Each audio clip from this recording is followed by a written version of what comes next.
Halinka Previtt is a professional coach, author, and the creator of The Happy and Healthy Place. As a professional coach, Halinka helps her professionals skyrocket their life purpose and passion their health, relationships, and career. Halinka's coaching focuses on embodiment, which is about reconnecting the body and mind and living in alignment.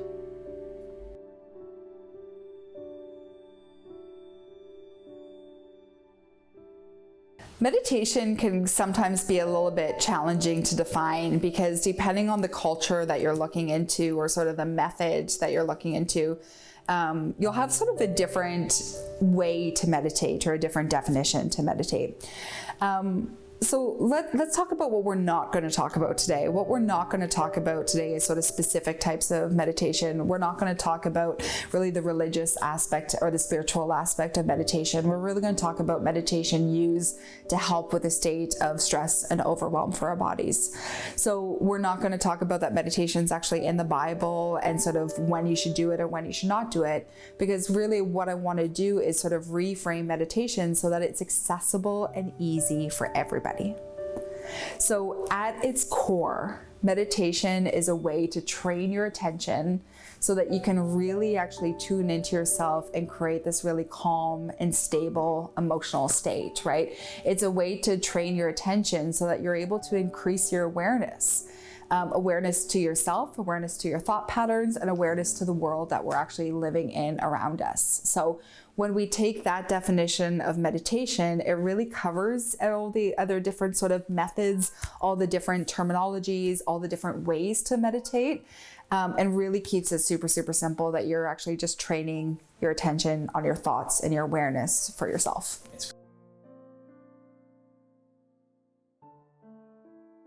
I think in order to talk about the purpose of meditation, we first need to talk about what meditation is and how it can look like, right?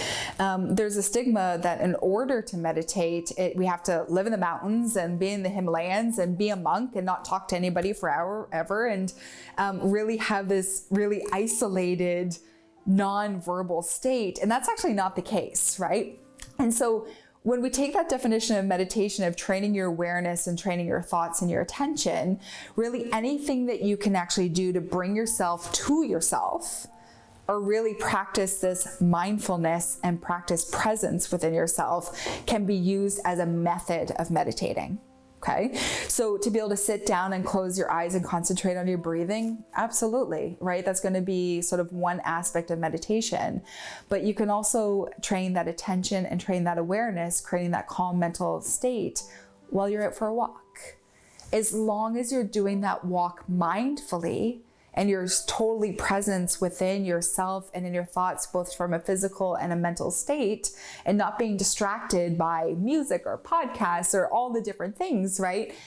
Really, a walking meditation is totally possible. Things like repeating affirmations to ourselves, right? Journaling is a really beautiful meditative exercise because it's clearing that monkey brain and allowing yourself to tune into your thoughts and tune into your attention. So any method that allows you to become fully present and mindfully with yourself is a method of meditation. And then the benefits of that are that you are actually more mindful, right? You're more present with yourself. A big one is actually increasing relaxation and decreasing that element of overwhelm and decreasing stress.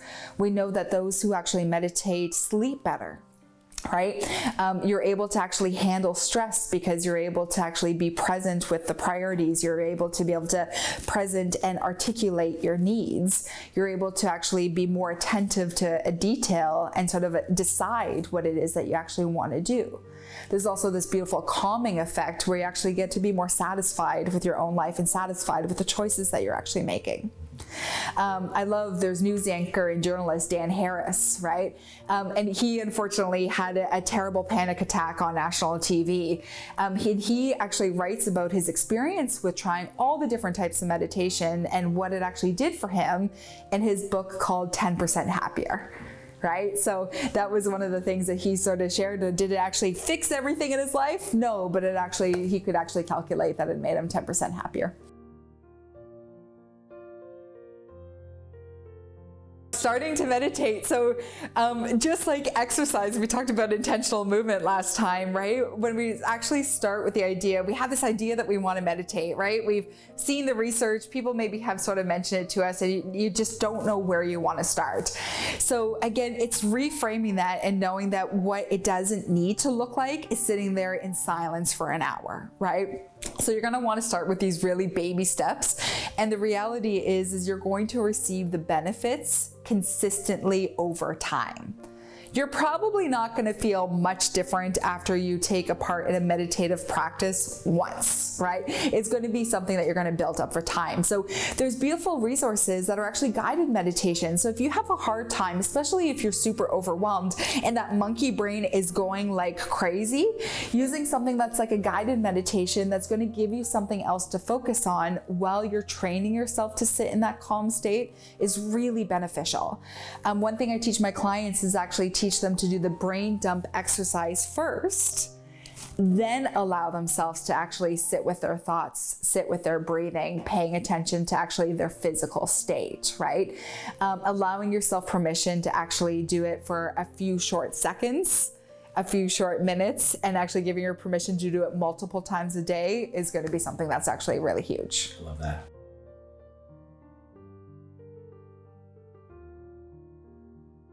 The reality is right now we're actually, we're living incredibly disconnected, right? We're living where we're actually living in our heads in this sort of really logical way, and we're not actually connecting to our bodies.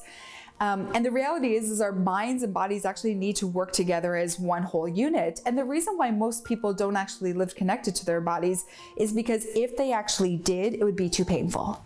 And the reality is if you don't have a safe system in order to be able to do it, you're not going to be able to continuously do it or get the benefits from connecting fully to your body.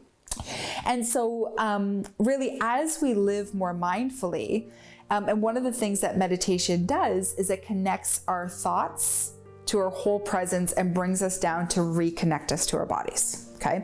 Our bodies do speak. They have a language. And I know I talked in a previous episode about what sort of that 2x4 therapy actually looks like. And I'm going to repeat that again today because it's so important, right?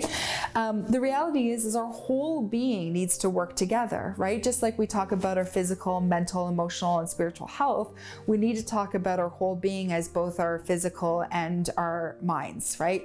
When we start to make change, full, real, transformational change needs to actually have a connection from the thoughts that we're having in our head and the way our physical body actually feels, presents ourselves, moves, etc. Really, you can't think your way to change, right? We hear it so often now, you should just have a better mindset. Just think positively, right? Change your thoughts and you'll change your life. And the challenge with that is that's only one part of the equation.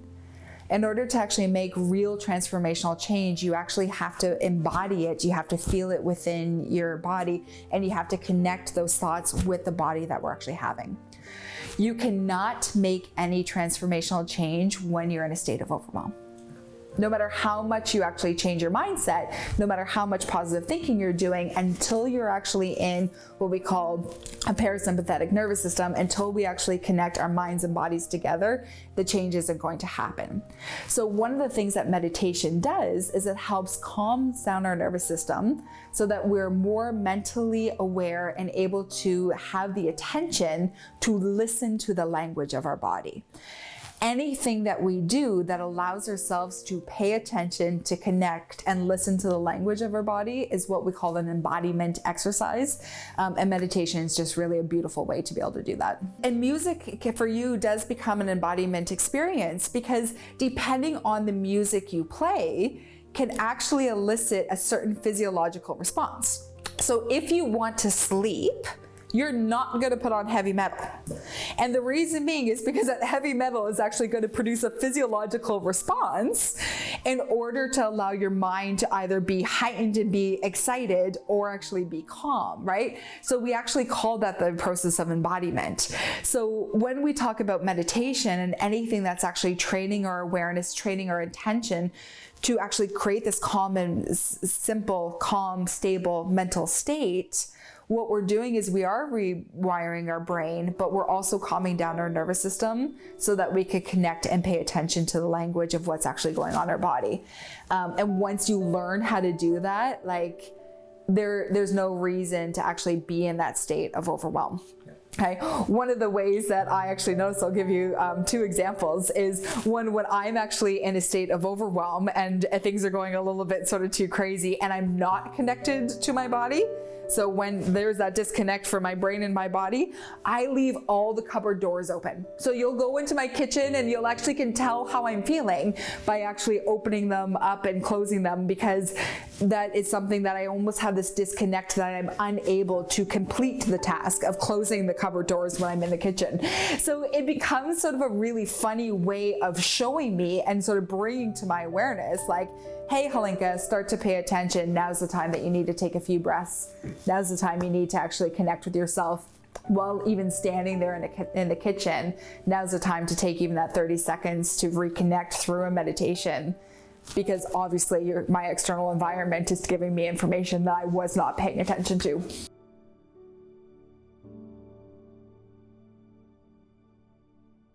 One of the ways that I love to teach my clients for the first step in meditation is actually a breathing exercise.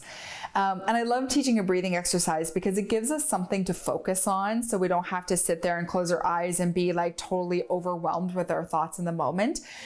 Being able to have something to focus on, like a specific breathing exercise, gives our monkey brain and brain something to have the attention on, so that we're actually able to connect to our body and feel that change in our physiology to actually settle down. So I'm going to teach it to you right now.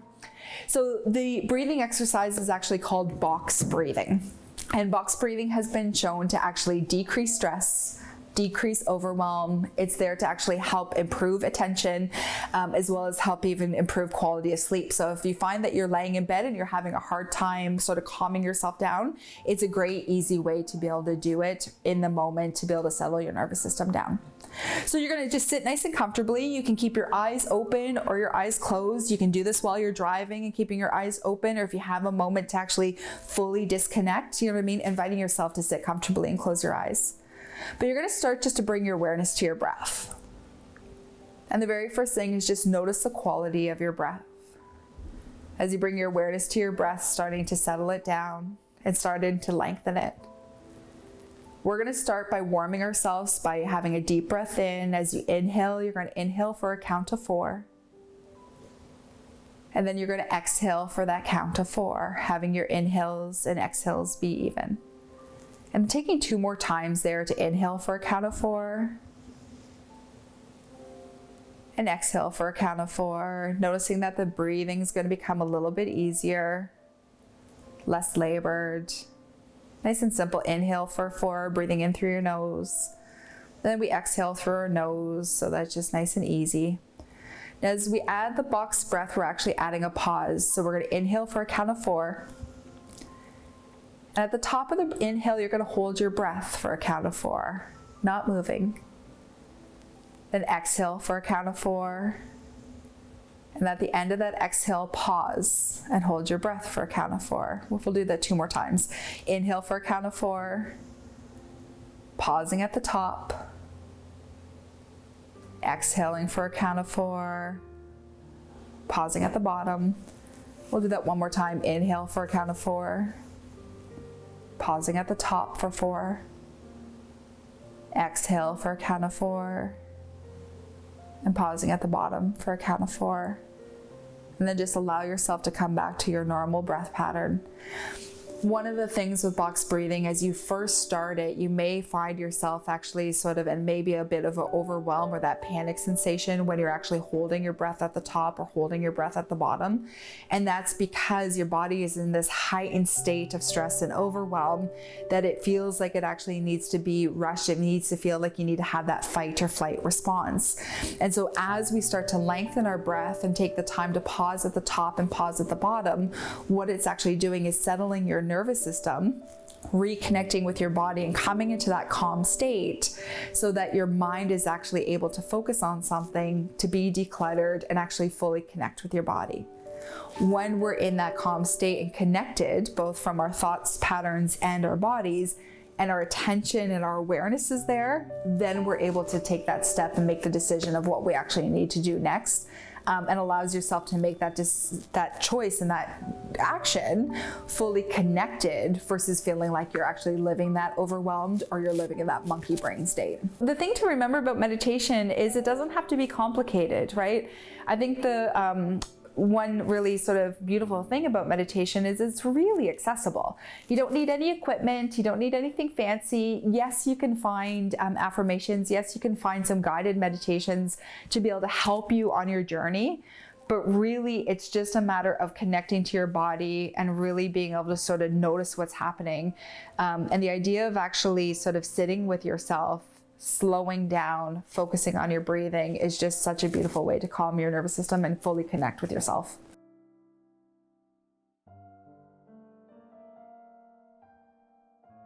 I think most of us are resistant to meditation. I think most of us are resistant to meditation because we're actually a little bit nervous if we actually connect with our thoughts and connect with our bodies, what's going to happen, right?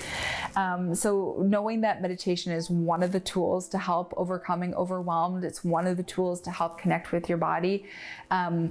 Give yourself permission to actually just sit and just notice. Right? The most important thing that you can do for yourself, and with any of the tools that we've talked about these last 5 weeks about overcoming overwhelm, is really becoming aware of noticing, of reconnecting yourself both from your thoughts and your physicality so that you actually can be one, whole, and grounded, right? And sometimes that's literally just taking 5, 10 deep breaths. So meditation can be as simple as that.